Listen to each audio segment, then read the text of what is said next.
Hello ស្វាគមន៍បងប្អូនទាំងអស់គ្នាដែលចូលមកទស្សនាភាគបន្តនៃរឿងគម្ពីរក្បាច់គុណព្រះអាទិត្យទាំង9ដែលគឺជាភាគទី8របស់យើងចាប់ផ្ដើមណាស់សាយរឿងបន្ទាប់ពីយូនហ្វេបានឃើញយូមីងធ្លាក់ចុះទៅខាងក្រោមដែលធ្វើឲ្យគាត់ក៏បានទម្លាក់ខ្លួនចុះយកជើងគាវនឹងច្រវាក់ជាប់ដើម្បីឆោងដៃចាប់នៅជើងរបស់យូមីងដែលគាត់បានបើកភ្នែកឡើងមកវិញហើយប្រាប់ថាកុំខ្វល់ពីខ្ញុំអីប្រញាប់បន្តដំណើរឆ្ពោះទៅខាងមុខភ្លាមទៅពេលនោះលូមូប៉ៃក៏បានដើរចូលមកហើយនិយាយថាខ្ញុំមិនបានរំពឹងទុកនោះទេថាអ្នកនឹងជួយសង្គ្រោះមិត្តរួមក្រុមរបស់អ្នកបើអញ្ចឹងពួកឯងទាំងពីរនាក់បន្តនៅទីនេះចុះបញ្ចេញដៅរបស់គាត់ឡើងជិះចាក់ចេញទៅចំណែកយូនហ្វេក៏បានប្រាប់យូមីងថាសង្កត់ចិត្តឲ្យជាប់ក្រវេយូមីងពេញមួយទំហឹងទៅលើភ្នំរួចហើយក៏បានអាឡាខ្លួនរបស់គាត់ឡើងមកវិញប្រើប្រាស់នូវជំហានដ៏ទេវភាពនៃចលនាខ្យល់ដោយសកម្មភាពរបស់អ្នកប្រកួតទាំងអស់បានចាប់ផ្សាយឲ្យអ្នករកគ្នាបានឃើញនៅក្នុងទីលានប្រកួតដែលក្រុមរបស់ CCD បានឆ្លងកាត់ដំណាក់កាលទី1ចូលទៅដល់ក្នុងព្រៃចំណែកលូមូប៉ៃកំពុងតែជិះនៅដៅហោះរបស់គាត់មិនទាន់ឆ្លងផុតខ្សែច្រវាក់នោះទេដោយអាម៉ាប់វិញពេលនេះកំពុងតែវាដូចជាដង្កូវបាក់ខ្នងយំផងអីផងវាពិតជាខ្ពស់ខ្លាំងណាស់ខ្ញុំចង់ត្រឡប់ទៅផ្ទះវិញដែលធ្វើអ្នកទស្សនាបានឃើញឲ្យអស់សំណើយ៉ាងខ្លាំងត្រកូលនៃគ្រូសាយីពោពេញទៅដោយពពួកសម្រាមធ្វើឲ្យលោកម្ចាស់ធានពីងក៏បានស្ដីឲ្យវិញប្រយ័ត្នពាក្យសម្ដីរបស់លោកផងការប្រកួតទើបតែចាប់ផ្ដើមតែប៉ុណ្ណោះលទ្ធផលចុងក្រោយនៅមិនទាន់ដឹងនៅឡើយនោះទេ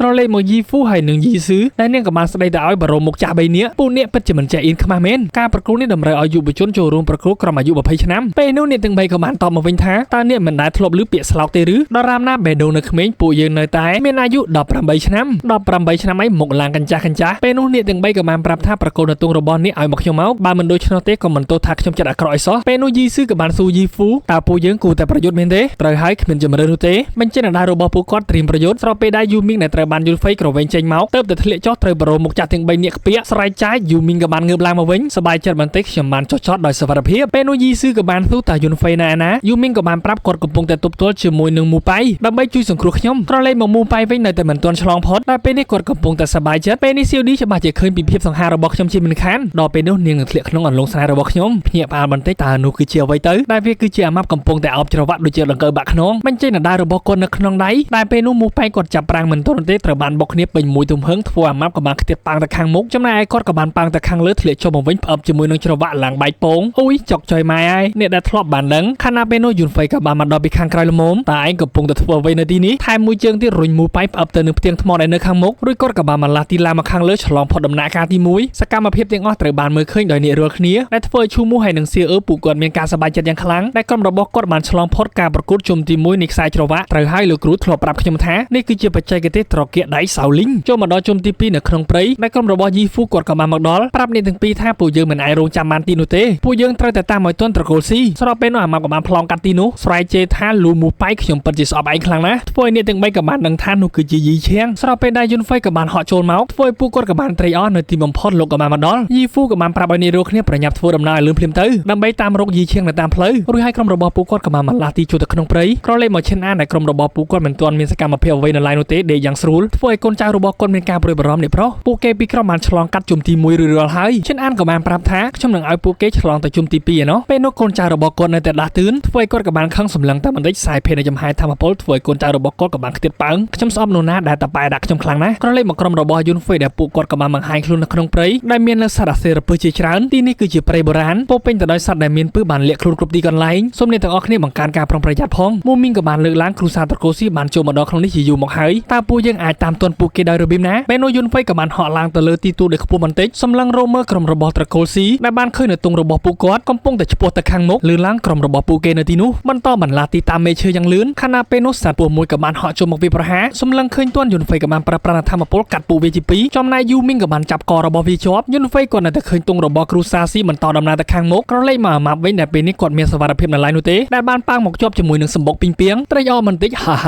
ាជាការពិតណាស់ឋានសួគ៌នៅតែស្រឡាញ់ខ្ញុំសម្លឹងទៅនោះគឺជាទងរបស់គ្រូសាស៊ីប្រសិនបើខ្ញុំបំផ្លាញនៅទងរបស់ពួកគេបាននោះនឹងជាសមិទ្ធផលដ៏អស្ចារ្យមួយព្យាយាមទាញជើងដែលស្អិតជាប់នឹងសម្បុកពីងពីងមួយនោះដែលគាត់មិនទាន់ដឹងខ្លួននៅឡើយនោះទេថាមានអ្វីសាច់ពីងពីងដ៏ធំមួយនៅពីលើក្បាលរបស់គាត់ចំណែកក្រុមរបស់យូនហ្វេពួកគាត់កំពុងតែបន្លាស់ទីតាមនៅគ្រូសាស៊ីពួកគេមិនអនុញ្ញាតឲ្យពួកយើងតាមទាន់យ៉ាងងាយស្រួលនោះទេឈប់នៅលើទីទួលមួយសង្ស័យថាហាក់បីដូចជាមានអ្វីមួយខុសប្រក្រតីចាប់អារម្មណ៍ភ្លាមតែម្ដងអ្នករាល់គ្នាប្រយ័ត្នដែលយើងក៏បានឃើញសត្វកន្ទុយពស់មួយដ៏ធំបានវាប្រហារចូលមកធ្វើឲ្យយីស៊ឺហើយនឹងយូមីងក៏បានខ្ទាតប៉ាងទៅខាងក្រោមបន្តវាមួយកន្ទុយទៀតចំយូនហ្វេប៉ាងមកខាងក្រោមដូចគ្នាបុកចំនឹងគល់ឈើលាន់សូនតែឌឹបចំណែកយីហ្វូក៏បានប្រើប្រាស់ធម្មពលបើការវាប្រហារប៉ុន្តែមិនទាន់នោះទេស៊ីមួយកន្ទុយសត្វពស់ផាច់ប្រៃឡប់ដោយយូនហ្វេគាត់នៅតែសម្រុកចូលប្រើប្រាស់ធម្មពលរបស់គាត់ដើម្បីទៅទប់រងជាមួយនឹងកន្ទុយពស់មួយនោះប៉ុន្តែវានៅតែមិនគ្រប់គ្រាន់ខ្ទាតប៉ាងមកខាងក្រោយឡើងហុយជោគធ្វើឲ្យគ្នារបស់គាត់ក៏មានការព្រួយបារម្ភដោយបិសាចពស់ថ្លាន់មួយក្បាលនោះត្រូវបានគ្រប់គ្រងដោយកញ្ញាសៀវឌី ដែលនាងពេលនេះកំពុងតែជិះនៅលើក្បាលរបស់វាចំណែកយីហ្វូគាត់ក៏បានលន់មាត់ថាសត្វបិសាចពស់ថ្លាន់ពណ៌មាសស្ថិតនៅក្នុងដំណាក់កាលទី8ដែលពេលនេះស៊ីសៀវឌីនាងបានសប្បាយចិត្តយ៉ាងខ្លាំងយុនហ្វៃនៅទីបញ្ចប់ឯងក៏ត្រូវបានស្លាប់ដោយដៃរបស់ខ្ញុំដោយពេលនេះយុនហ្វៃបានរងរបួសពីរាងកាយទៅហើយប្រាប់គ្នារបស់គាត់ថាការពារខ្ញុំមួយរយៈសិនហើយខ្ញុំនឹងរកវិធីដើម្បីដោះស្រាយជាមួយនឹងវាចំណែកស៊ីសៀវឌីនាងនៅតែសប្បាយចិត្តដែលធ្វើនេះរកគ្នាទស្សនានៅខាងក្រៅក៏មានការភ្ញាក់ផ្អើលផងដែរដោយលោកម្ចាស់ស៊ីធានយិនក៏បាននិយាយអរគុណទៅស៊ូសៀនសម្រាប់ខ្លីវេទមន្តដែលគ្រប់គ្រងទៅលើបិសាចពស់ថ្លាន់ពណ៌មាសមួយក្បាលនោះប៉ុន្តែគាត់ក៏បានក្រវីក្បាលបន្តិចទាំងអស់នេះគឺជាសមត្ថភាពរបស់កូនសៃលោកដូច្នេះយុនហ្វៃមិនអាចគេចផុតពីកំដាប់ដៃរបស់នាងបានឡើយក្រោយមកក្រុមរបស់យុនហ្វៃដែលពេលនេះកំពុងតែប្រឈមមុខជាមួយនឹង CCD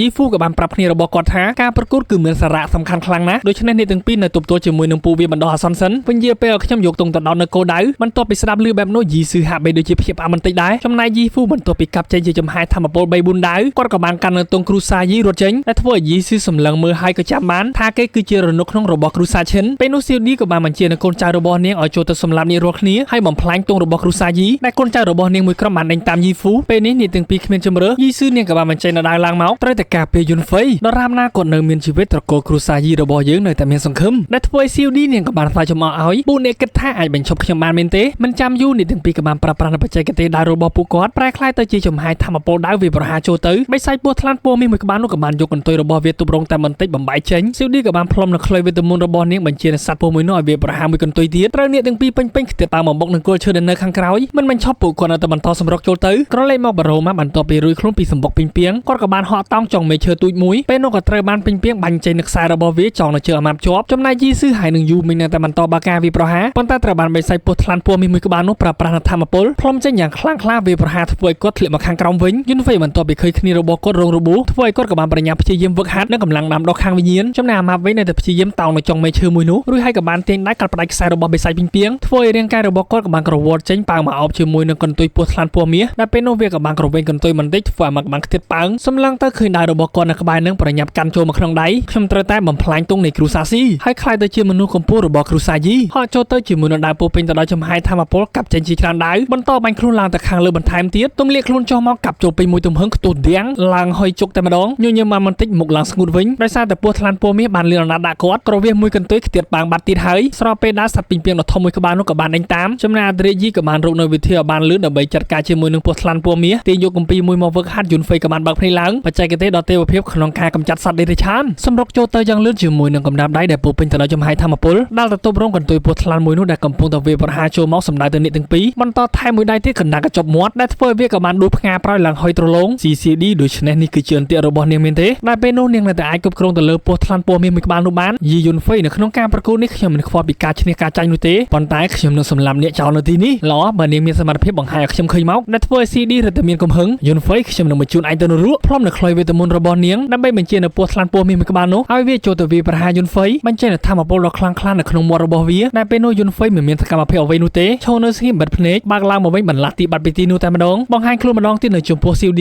បើកធម្មពលវាចំកណ្ដាលក្បាលពស់ថ្លាន់មាសមួយក្បាលនោះដែលធ្វើឲ្យវាក៏បានសើបន្តិចផងដែរសម្លឹងទៅក៏បានឃើញធម្មពលវិញ្ញាណដ៏ធំសម្បើមរបស់យុនហ្វៃដែលបានបង្ហាញខ្លួននៅចំពោះមុខរបស់វាស្រែកថាកុំតិចធ្វើឲ្យត្បូងពណ៌ស្វាយដែលនៅលើក្បាលសត្វពស់វាក៏ត្រូវបានបែកចេញសូម្បីតែខ្លុយវេទមន្តដែលនៅក្នុងដៃរបស់ CC ក៏ត្រូវបានខ្ទេចគ្រប់គ្រងសត្វពស់ថ្លាន់ពណ៌មាសមួយក្បាលនោះលេងបានយុនហ្វៃក៏បានដោះលែងវាឲ្យមានសេរីភាពវិញតើវាអាចទៅរួចដោយរបៀបណាយុនហ្វៃក៏បាននិយាយថា COD នាងស្អប់ខ្ញុំមែនទេត្រូវហើយខ្ញុំពិតជាស្អប់ឯងខ្លាំងណាស់ហើយចង់សម្លាប់ឯងទៀតផងមិនចេញដៃរបស់នាងឡើងមកចាក់ចូលទៅយុនហ្វៃក៏បានបញ្ឈប់សកម្មភាពរបស់នាងជាប់ប្រើប្រាស់នៅមជ្ឈលេបប្រលឹងវាបកត្រូវភ្នែករបស់នាងលន់សុទ្ធតែឆ្វាច់ធ្វើឲ្យនាងពេលនោះស្រែកពោពេញទៅដោយក្តីជឿជោគចាប់រួចហើយក៏បានដួលសន្លប់នៅនឹងកន្លែងយុនហ្វៃក៏បានស្ទុះមកស៊ូគ្នារបស់គាត់តាមមានការអ្វីដែរទេបានមិនអីនោះទេប្រញាប់ទៅជួយយីហ្វូភ្លាមទៅយីស៊ឺនាងក៏បានចាប់ដៃរបស់យុនហ្វៃជាប់ខ្សឹបប្រាប់ថាចូលប្រយ័ត្នចំពោះយីហ្វូបាទខ្ញុំយល់ហើយពួកនេះទាំងពីរក៏ត្រូវប្រយ័ត្នដែរចំណែកស៊ីធានយិនបន្ទាប់ពីឃើញខ្លួនស្រីរបស់គាត់រងរបួសធ្វើឲ្យគាត់ក៏បានខឹងយ៉ាងខ្លាំងអញ្ចឹងកម្លាំងធម្មពលរបស់គាត់ឡើងមកដែលពេលនោះលោកម្ចាស់យីធានពីងក៏បានងើបឡើងជាមួយនឹងកម្លាំងធម្មពលខាងក្រោយខ្នងដូចគ្នាស្របពេលដែលសម្លេងរបស់មនុស្សមួយក្រុមបានធ្វើដំណើរចូលមកតាឈិនអាននៅឯណាធ្វើឲ្យអ្នករងគ្នាក៏បានចាប់អារម្មណ៍បង្ហាញខ្លួនមុនគេគឺជាព្រឹទ្ធាយាយឌីងមកពីវិមានសៀវយ៉ាវបន្ទាប់មកព្រឹទ្ធាចារ្យវូនៃនិកាយស៊ីយ៉ាងបាក់សៃ3ក្បាលបង្ហាញខ្លួនគឺជាព្រឹទ្ធាចារ្យស៊ូនៃនិកាយស៊ីនកាងដែលធ្វើឲ្យពួកលោកម្ចាស់នៃគ្រូសាធំទាំង4ធ្វើការគោរពអរគុណនិកាយធំទាំង4ដែលបានមកដល់ទីក្រុងយិនយាវពិតជាកិត្តិយសខ្លាំងណាស់ក្នុងឆ្នាំនេះដែលពួកលោកព្រឹទ្ធាចារ្យបានចូលរួមនៅក្នុងការប្រកួតឈូមូគាត់ក៏បានឆ្ងល់ថាហេតុអ្វីបានជាមានតែ3និកាយអញ្ចឹងស្របពេលនោះយើងក៏បានឃើញព្រឹទ្ធាចារ្យហើយនឹងនារីម្នាក់កំពុងតែជានៅសត្វជ្រូកព្រៃដែលគឺជាយានជំនិះរបស់គាត់សូរីផងដែលឲ្យអ្នករកគ្នារងចាំដែលគាត់គឺជាព្រឹទ្ធាចារ្យឌូនៃនិកាយទៀនយានហើយនឹងនារីឈុតក្រហមមានឈ្មោះថាឡុងយ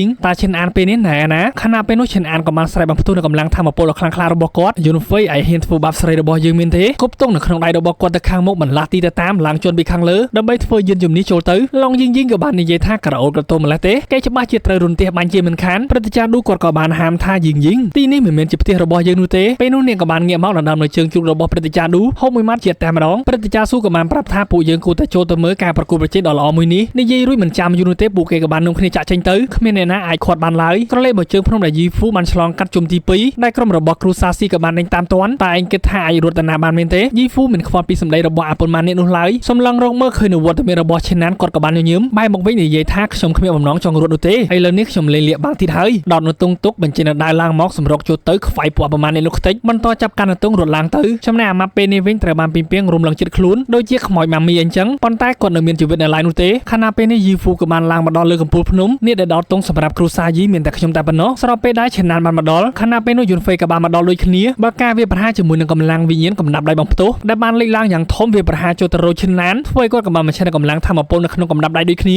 ដាល់ចូលទៅទប់រំបន្តិចបែកខ្ទេចប៉ុន្តែបំណែកដុំធម្មពលទុយរបស់យូនហ្វេជាច្រើននោះបានផ្ទុះឡើងម្ដងទៀតឡើងពេញនឹងឈិនណានក៏បានយកទងនៃគ្រូសារបស់គាត់ក្រវីចេញក្តាប់បញ្ចូលនៃកម្លាំងធម្មពលរបស់គាត់គប់វាប្រហារទៅរកយូនហ្វេប្រើប្រាស់នៅកម្លាំងធម្មពលទប់រំបន្តិចក្រឡេកទៅអាម៉ាប់ហៀបនឹងពេញពីងស៊ីទៅហើយគាត់ក៏បានក្រវីចូលមកសម្លាប់នៅពីពីងមួយក្បាលនោះដើម្បីជួយជីវិតរបស់អាម៉ាប់ចំណែកឈិនណាននៅសល់អាវុធលំពេនៅក្នុងដៃវាប្រហារចូលមកពេញមួយទំហឹងដែលធ្វើឲ្យយូនហ្វេក៏បានប្រើប្រាស់កំណាប់ដៃរបស់គាត់ទប់រងបញ្ចេញនៅស្នាមញញឹមបំផ្ទុះមួយទាំងទម្លាក់ខ្លួនចុះមកខាងក្រោមរៀងខ្លួនឈិនណានក៏បានលើកឡើងឯងហ៊ានប៉ះពាល់ស្រីរបស់ខ្ញុំយ៉ាងម៉េចយីយូនហ្វេឯងពិតជាមានភាពក្លាហានពេកហើយមកនៅតែឌឺឈិនណានឯងនោះទេដែលជាអ្នកធ្វើបាបនាងដែលបណ្ដោយឲ្យស្រីរបស់ឯងរងរបួសបែបនេះបញ្ចេញនៅកម្លាំងធម្មពលដ៏ខ្លាំងក្លារៀងខ្លួនដើម្បីទប់រងគ្នាធ្វើឲ្យជុំវិញបរិវេណនៅទីនោះផ្ទុះឡើងហុយជោគបន្តសម្រុកចូលយ៉ាងលឿនរកគ្នាដែលធ្វើឲ្យចរន្តការភ្នែករបស់ពួកគាត់ទាំងពីរក៏បានផ្សារភ្ជាប់ផ្ទុះឡើងម្ដងទៀតយ៉ាងខ្លាំងក្លាឈិនណានក៏បានបន្តចាក់មួយលំពេងចូលមកយូនហ្វេក៏បានគិតផុតបន្តិចបន្តក្រវីវាចូលជាច្រើនស្នៀតធ្វើឲ្យយូនហ្វេក៏បានហក់មកខាងក្រោយយកអេឡង់មួយបញ្ចេញនៅកម្លាំងធម្មពលនៅក្នុងកម្រាប់ដៃវាចេញមកពេញមួយទំហឹងពេលនោះឈិនណានក៏បានកាប់បំបីចេញរួចហើយក៏បានបន្លាស់ទីដកនៅទងរបស់គាត់ដែលបានដតជាប់នៅផ្ទាំងថ្ម